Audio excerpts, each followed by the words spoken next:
4:30-5च्या दरम्यान मस्त पाऊस झाला आणि मस्त गारवा पण थंडगार होता आणि त्या पावसामध्ये भजे आणि चहा, बटाटे भजे आणि चहा प्यायचं खूप मन होत होतं. त्यामुळे ते बघू, ते तर करूच पावसाचा आनंद लुटण्यासाठी.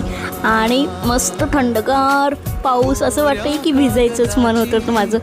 आणि दुसरीकडे एक सांगायचं झालं तर काल माझा व्लॉग आलाच नाही, एक पण व्लॉग मी टाकलेला नाही, कारण काल होती निर्जला एकादशी.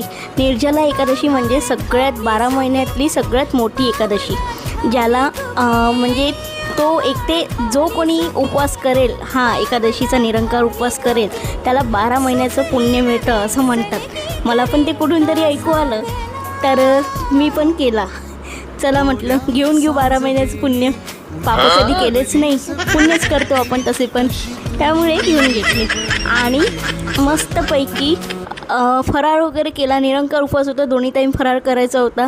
आणि फराळमध्ये साबुदाणा खिचडी, ज्याला आम्ही उसळ म्हणतो, उसळ आणि पापड, चिप्स हे सगळं वेफर्स खाल्लं, दोन्ही टाईम खाल्लं. आणि काय सांगू, घाबरल्यासारखं आणि एकदम तेलकट लागत होतं सगळं, त्यामुळे एकदम तब्येत डाऊन झाली.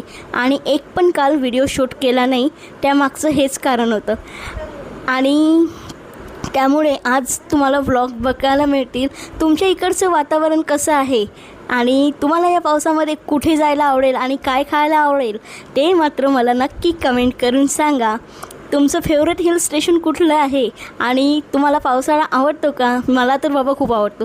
तर या पावसाळ्यात मस्त एन्जॉय करू. चॅनलला सबस्क्राईब करा, लाईक करा. थँक्यू. भेटूया.